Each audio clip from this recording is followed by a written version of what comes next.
All right, guys, welcome to S.O.D Talk. I am your host, Darius the Haiti. This is one of the first times I put myself on camera.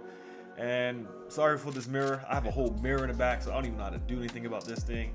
We got some of the FIU stuff representing the alma mater. As you guys, most of you guys already know, former collegiate NCAA football player for Florida International University. Blah blah blah blah blah. Nobody's here about me. So let's go ahead and talk about the Miami Dolphins. So I got notes. This is my first time. I'm gonna just keep trying to do a little bit better on this, and we're gonna start off with Mika Fitzpatrick. So today on today's show, we're gonna talk about Mika Fitzpatrick, Patrick Paul's ascension, our run game balance, because I think that's one of the most important things to the Dolphins' success, especially offensively and defensively, but mainly offensively. Tua being Tua in training camp, our secondary, and whew, praying for the best, and then also the pass rush, which, boy, I'm hoping it is what it's supposed to be. So let's go ahead and get into it. I'm gonna go ahead and pull up some stats. You'll see it at the bottom there. I recording before I even put it down, but you're gonna see the stats at the bottom. These stats are please support the official release. These stats will be from NFL Plus Premium. I paid it for you guys. You get to watch some games too. Give me a little heads up in fantasy. Three-time champion.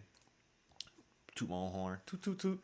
But yeah, let's go ahead and talk about Mika Fitzpatrick and go ahead and take a look at some of these statistical stats here. So, looking at the Steelers, if check one of my old videos, looking at the Steelers, a lot of fans and some of the narratives coming out is saying, here it is, an anonymous AFC executive noted that while Fitzpatrick remains solid, he is slowing down, raising concerns about his long-term impact. From some of those things that I've seen in camp, he looks exceptionally fast. Maybe it could just be an individual who understands the game. He's always had an exceptional burst. He's a corner converted into a safety. He's always showing up in the run game. Might not be the best tackler, but he shows up. And I'd rather guys show up, make a form tackle, and be able to be there. You don't have to be the biggest, strongest person. So I'm gonna read some of the things that they have here. It says signs of decline, statistical dip over the last couple of seasons. He was hurt in 2020. I want to say 2023 because last year he played. He ran through injury, and then he also had to deal with issues with other secondary players. It's kind of a reason why he saw the Pittsburgh Steelers bringing Jamie Ramsey and Darius Slay because they had issues at the corner position. I don't think Mika Fitzpatrick was somebody they want to get rid of, but obviously his contract is high. He's one of the top three paid safeties at his position. But yeah, and he was ranked ninth. So you know if you're looking at it, return on investment, it's a little bit on the negative side. Kind of the same way I felt about Jalen Ramsey, even though he was great in coverage, but at the same time, nobody had a score in the Dolphins because the offense was so bad, right? So get traded back to Miami Dolphins. I believe being in the new scheme, a lot of zone match, simulated pressures. I think, and then confusion in the secondary, just confusion from an ideal point. If I'm thinking as a defensive coordinator, I think the goal of the Miami Dolphins is to be multiple. We've heard that, but I think that's one of the best things to be. But they're multiple in everything. They can attack you up front with multiple looks, come at you with simulated pressures, drop different people into coverage, and then also playing exotic coverages. I've seen these guys literally have a corner playing like press slot and then get back and cover two. Like, what in the world? Like the high safety, like the post safety, like you get all the way back. That's pretty insane. Like a half field safety from a slot corner position, and they do it at the snap. There's not any pre snap indicators. You got to go look at some of the film. I think they did a little bit against I want to see what's the team, Packers, not Packers. Packers, they played poorly, but I don't think that was the game. I think they might have done it too, but I didn't watch enough of the defensive snaps. Against the Patriots, I've seen some of it as well.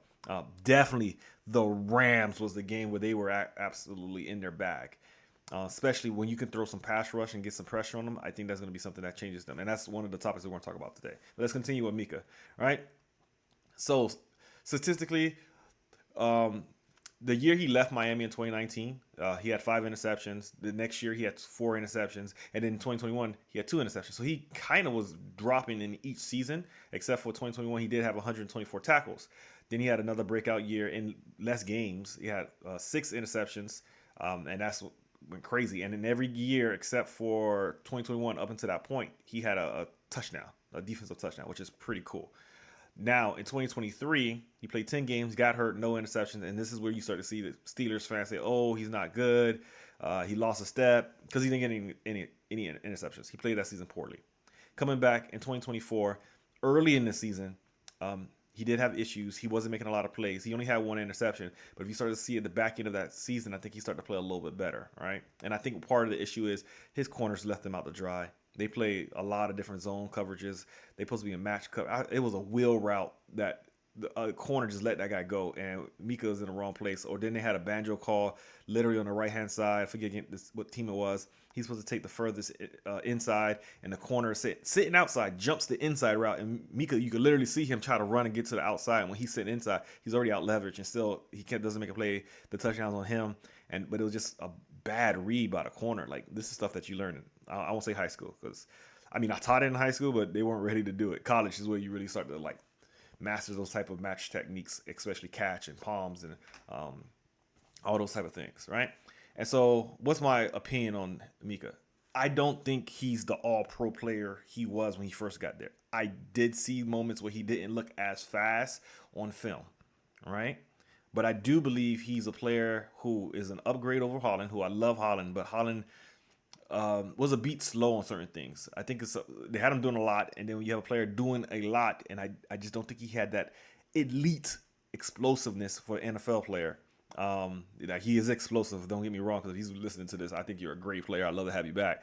But am I talking about elite, all-pro, top 3 in his entire conference player? I don't think so. And then also being able to see it and get on top of things. I mean, he was left out to dry sometimes. I saw in 2023, Eli Apple put that boy in a bad situation against the Ravens. So I understand it as well. But I do believe Mika, even at this stage in his career, which is a little bit of an accelerated age, I don't think he's a declining player. I think he's just a plateau player. He's not getting any better. And I hated them trading him. Oh my God. I literally would have broke a TV if I didn't have the money to just replace it. Right. So, but yeah, I think he's going to help stabilize that secondary if the corners can just be good enough. They don't got to be great, just not to get beat. And I do believe there's some signs that this secondary can be good enough if health holds up. I love some of the additions that they added, and that's going to go ahead and take us into our secondary. So Cam Smith, I am absolutely disappointed. Now, I wasn't a huge fan of the player coming out. However, I saw the need. I saw the physical ability. I thought that with coaching, because I thought he needed to get coached up, add a little weight to him, play a little bit more physical, and he would become a player that can actually be a starter in the secondary. This man right now looking like he can't even make the top 53, right? Like, I'm extraordinarily disappointed in what I'm hearing coming out of camp. I didn't get a chance. I was supposed to go look at camp, but situations, life. I'm a father, so those things sometimes come up. So from that standpoint, I'm quite disappointed in how Cam Smith has not elevated his game. He was even called, bro, if you get called out as an athlete from your coaches and from the GM, that kind of stuff, that's supposed to light a fire in you. And I mean, he's been dealing with injury and getting hurt, and I'm just somebody who had to deal with injuries before, and I'll tell you right now, that's one of the worst things, because it's like you feel like you can do, but your body's saying you can't do, and that's extraordinarily frustrating. But unfortunately, the NFL does stand for not for long, and I don't think that he gets cut just because it's hard to find corners, period. However, he's the type of guy who's probably not going to be on the 53-man roster. Might be on practice. I don't think he's going to be practice squad, because I don't know if they're going to cut him and risk him getting picked up, but it might be that situation. We might be heading down that road, especially if we don't see nothing in preseason games. Now, I saw a few clips from Storm Duck, undrafted free agent. I was not a fan of him either.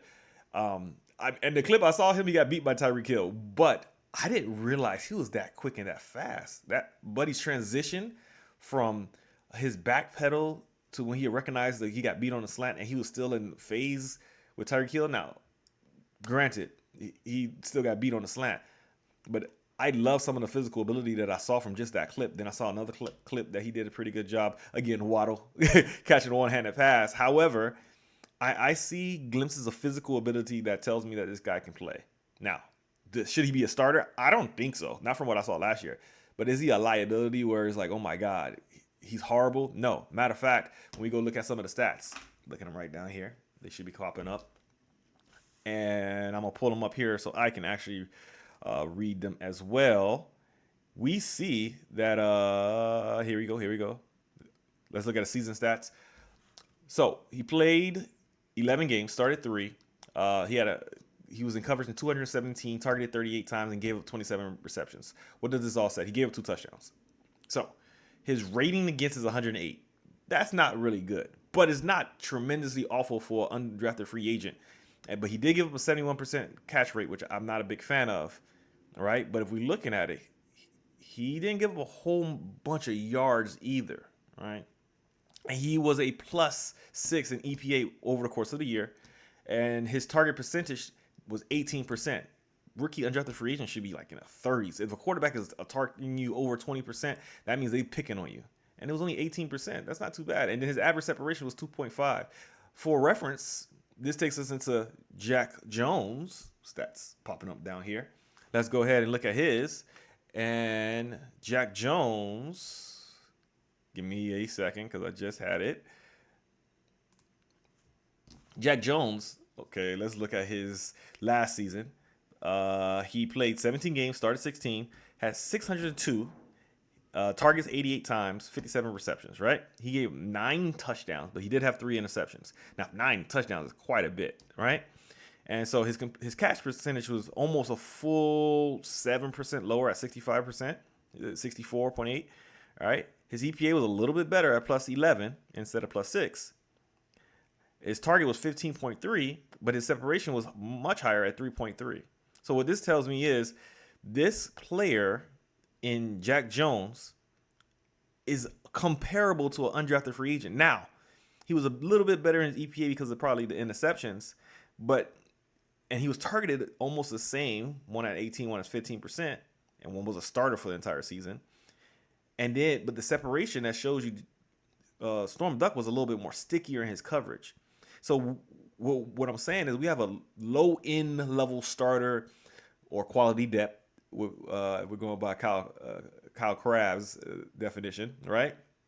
Quality depth, which I think Jack Jones is quality depth, borderline starter as well, who are going to be on this team, and we got him as an undrafted free agent. So now, is that still the worst secondary level player in the NFL? We can see, but I don't think it's going to be so bad because you have 2+ EPA level players in your secondary. Then you have a borderline All Pro. You do have a Pro Bowl level safety because I think he's still a Pro Bowl level safety, Mika Fitzpatrick. And then I love the scheme that they're in. I think that's going to elevate their play, kind of like how our offensive line is getting elevated. So those type of things are going to help us at least be manageable. There will be games against some quarterbacks that they're going to throw almost 400 yards on us. I'm okay with it. It's going to happen. The Buffalo Bills, I really think Lamar's going to kill us if we don't get after him I really like our linebacker. So it really depends because there's other parts of the team that are so strong, right? Now, I do want to bring up one of the games he had were just so, like, he had a great game against the Chiefs. Like, he was targeted 6 times, gave up 5 receptions, but it was only for 49 yards. He had less than 10 yards. It was a rating of 100, but bro, his EPA was +3.3 against, and he was targeted 15.4% of the time. Average separation was 5, so he wasn't great, like sticky, but it was one of his best games where he was able to limit big plays. And his cover, he was in 42 coverages and only gave snaps and only gave up 6. He was targeted 6 times, only gave up 5, and under 50 yards. That's not bad, especially against the Chiefs, right? Now, there was a game that I think is the only one that he gave 100 yards, but boy, against the Jaguars of all people, right? And in week 16, so that's not even against Trevor Lawrence. 125, targeted 10 times. 40. It says his gave a 60% catch rate, target on 40% of his. I'm sorry. Of all the cover snaps, out of 40, he was targeted 10 times. So he was getting picked on quite a bit, right? So that's the thing that kind of makes me like, ugh, okay, we don't need those type of games. We need to see more of those games he had against the Chiefs. Because if you give up 50 yards every game, less than 50 yards every game, I mean, that's not bad of a corner, man. Think about it. If we have both our corners who playing at that particular level, and we're giving up less than 50, that's less than 100 yards. And then we're talking about linebackers and stuff like that. So we're talking about possibly under 200 yards passing if we continue to play at that level, considering, right? So I don't think it's as dire as we all fear. Now, I don't think it's good by any means either, but I don't think it's to the point where it's as bad as the offensive line was last year and how it basically destroyed the infrastructure of the entire offensive structure. Where I don't believe the defensive backfield is going to create a situation where we're so inept in the secondary where it basically says, "Oh, you so bad in the coverage, our pass rush can't even get there." I don't think we're that bad, all right? And so that's going to go ahead and take us into our pass rush. So we've already talked about Mika Fitzpatrick. We've talked about our secondary, and now we're talking about our pass rush. And that's going to be our last defensive topic before we move on to our offensive side of the ball. Okay? So, pass rush. I don't even have any stats here. I just truly believe that Chop, and I love Chop. Man, I even went on Kyle Krabs and spammed under his thing, and I went over Reason, and I said, I think Chop explosive ability off the line is elite. I think he's one of the most explosive players as a linebacker and off the defensive side of the ball, other than the secondary, in the entire NFL. Now, obviously, that's not enough to be good as a pass rusher. I coached a player who had that. You got to teach some pass rush moves. You got to have a counter punch. And I think that's like from a whole team's build-up standpoint. I think he's not even the best pass rusher yet on our team. I think Jalen Phillips, if he comes back from an injury, definitely that. Now, I love Chubb. I think Chubb is a plus player. I think he's a descending player because of the injuries. And the player that I saw in Denver, I only saw glimpses of him in Miami, and then he got hurt. And it was a bad injury that he didn't come back fast from. I hope that he can heal from it and be a situational pass rusher. I don't think we should be having him play overly too much. He lost a lot of weight to become more explosive. I wanted him to play more interior, be an inside rusher, but because it went the other way, he wanted to be explosive, then continue to be on the outside. Those three guys on the field with Sealer can be dangerous on third down. We just have to win first and second down and keep them in third and long or 3rd and 6+. I forget the podcast, but they did a great job of explaining how defenses are so much better. Third down defenses are just really good first and second down defenses. That's something that Miami was not. They let teams stay on track in first and second down. And crazy part is we was actually pretty good on third down because of the exotic different coverages that we did. If we can be better in first and second down, and that's not even stopping the run, that's stopping the first down passes, not allowing them to get 5 and 4 and 6 and 7 yards on first downs, right? On those quick passes, we have to be able to be a little bit more press close to the line and not be afraid to get beat over deep. Especially, we got these better safeties to help protect the deep halves of the field, even in deep post, because I feel like they have the ability to move. I truly believe this defense can be extremely elite because we put them in third down situations, allow our pass rush to get out of them, get after opposing passers, and then not only that, we have these elite players. You can't double team everybody. I do think Chubb is good enough to win one-on-ones against average offensive linemen. Now, you put him against elite ones, I don't think he's that player anymore. I do think Phillips still have it.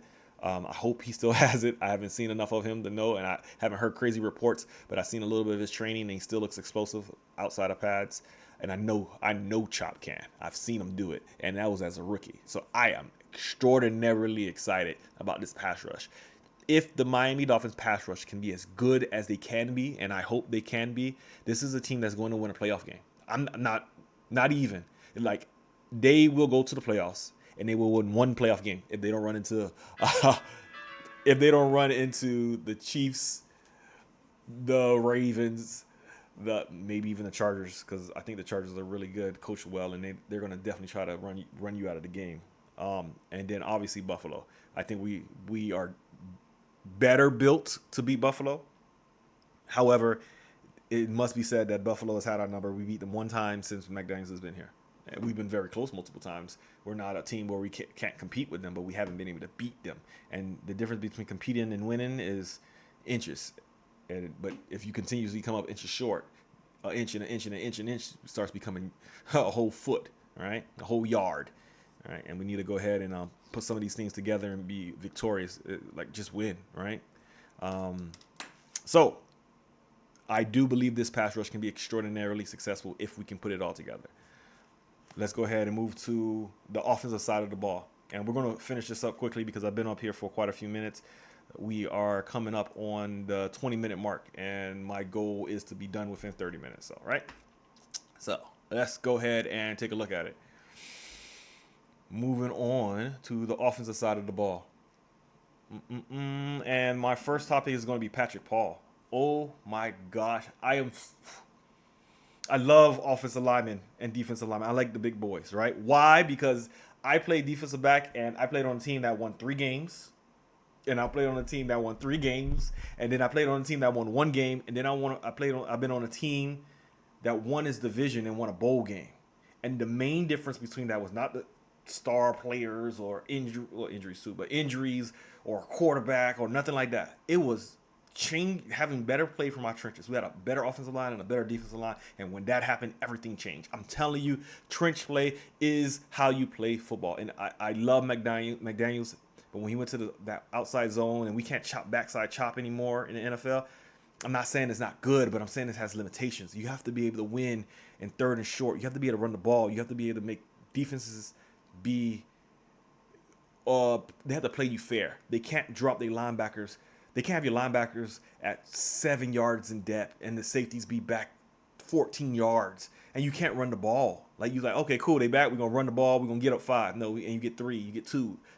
That can't be the case. You won't win football anywhere at any level. High school, Optimus, Pee Wee. You won't even win flag football. Like you can't do that, right? And flag football don't even have linemen. So like I'm literally telling you, this is such a priority. And to hear Patrick Paul is doing monstrous things, like, and I like to hear that it's against Chubb, and I hear like Chubb has his days, but I love to see that Patrick Paul, second-year player, is looking like a Pro Bowl player. And like we might not even have to miss Armstead. So I'm gonna go ahead to Finn side, give them Fanatic, give them some of their praise.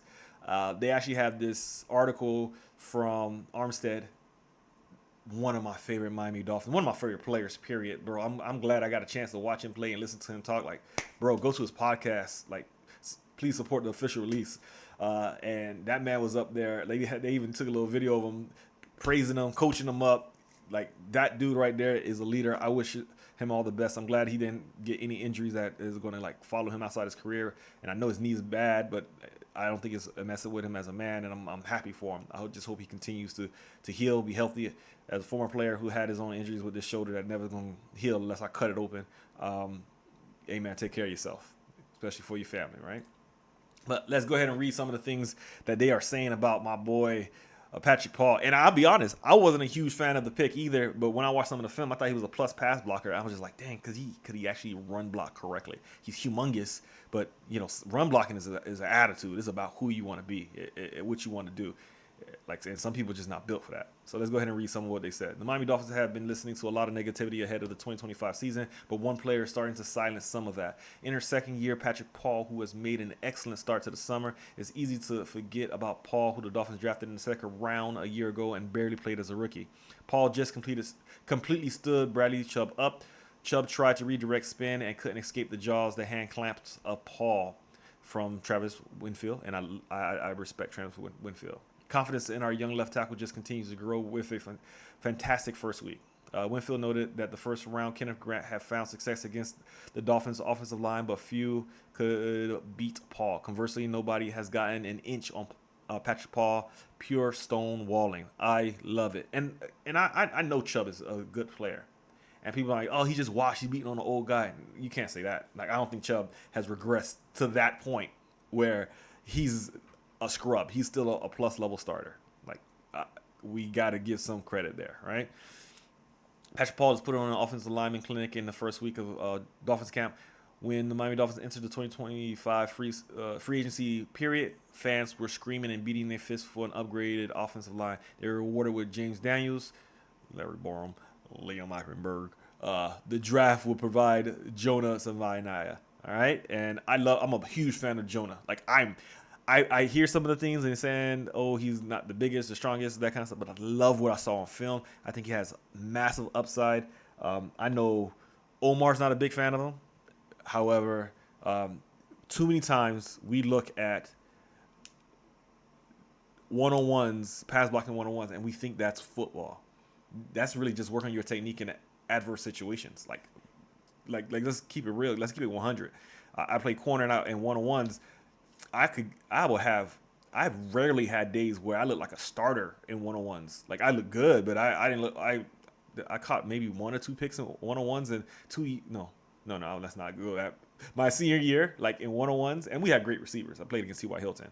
However, in a game, I didn't give up a single touchdown, and I was rarely beat in any kind of coverage. Like if we can go back and look at some of the stats, I can't do none of that stuff now.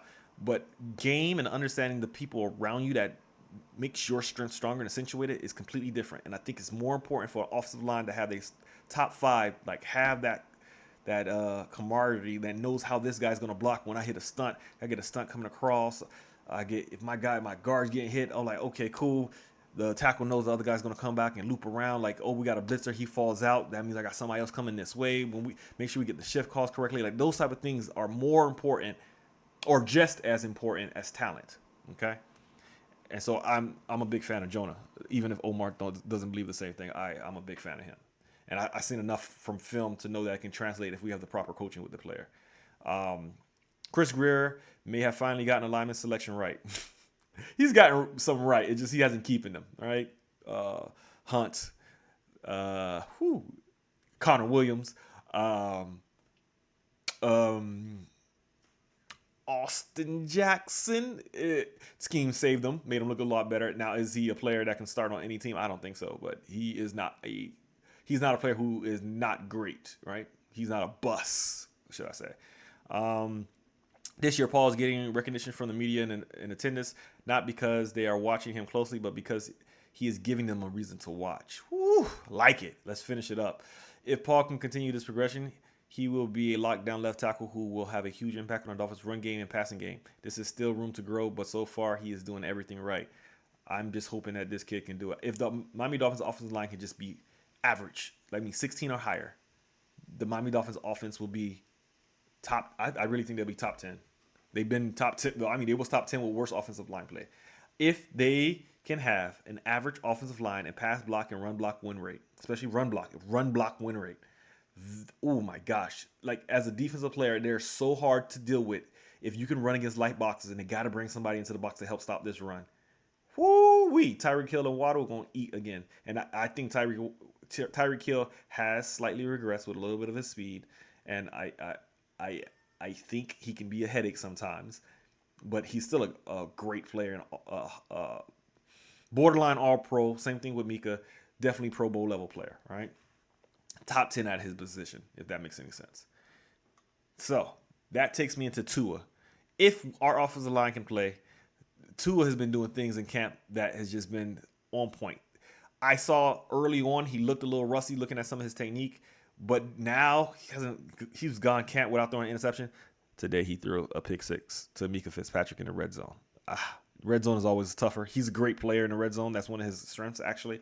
But playing in the red zone as a former defensive player, I'll tell you right now, is easier because of the limitations of what they can do. Can't get beat over top, so you can sit on almost everything. Like I can just break, and that's one of the things that Mika is so great at. Like his trigger on short breaking routes are amazing. He was literally the deep field safety, I mean like in the end zone, and he broke on an out route and jumped it and took it to the crib.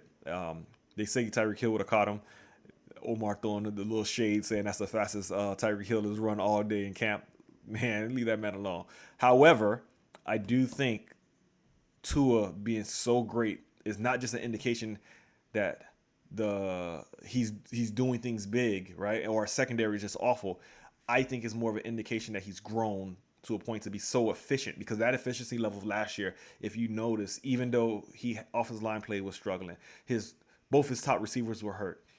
He had to change the way he played to make the offense even run. That efficiency to add to the explosiveness that he did before, if he can put those together, now we get a player in the, I think, Matt Ryan level high end when he went to the Super Bowl. That's the type of player we have. Now, to me, that's a borderline top 10 player, like 12 to 7. I always thought Tua was a very good quarterback. Now, anything below 12 to me is almost blasphemous. I don't like to put players who only have one rookie, like Daniels. Jaden Daniels, a great player, loved him coming out. But for quarterbacks, and there's so much to learn. And when people get film on you, I need to see what he does year 2, like Stroud. And you can see how he regressed. And it's not all just offensive line. He was missing passes from clean pockets. But I've seen Tua. I think Tua is a borderline a top 10 quarterback. Now, is he an elite top 5 guy? I never thought he was, and I never thought he probably will be after I saw his rookie year. But I think he's good enough to win a Super Bowl with. Now, to do that, you got to make other parts of your team to be as good as that borderline top 10. And you got too many parts of your team that's not that, except for the receiving core and possibly the pass rush now, right? And so saying that with Tua, no picks until today. That's all camp. It takes us to our very final thing, which I think is probably the most important thing, which is our run game. I was about to laugh when Tyreek Hill said Achane needed to come out on third down. And I think Achane is actually a plus runner. He got great contact balance, much stronger than I thought he was. And he doesn't have to really come out on third down. He has to have a better than -1 contact on third and fourth down of less than 3 yards. That's what needs to happen. The offensive line needs to give him a better chance. That is the key to being able to run the ball. The offensive line has to play better.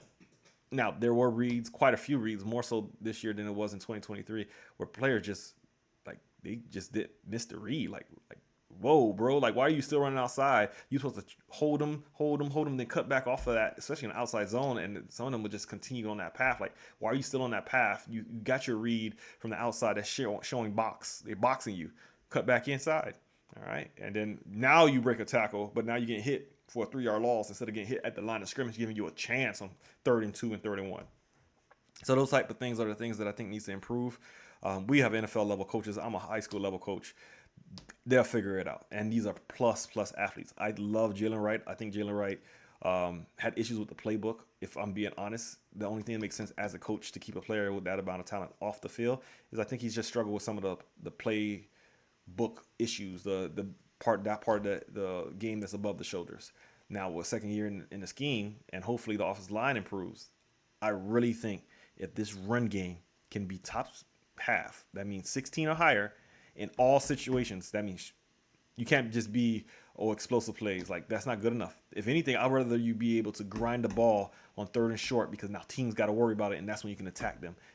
And we got to be good on 1st and 2nd down so you can put you in plus situations, because I said it before from the stat earlier, if you're not good on 1st and 2nd down, your chances of converting 3rd downs drop significantly. All right? So that's the last topic for today.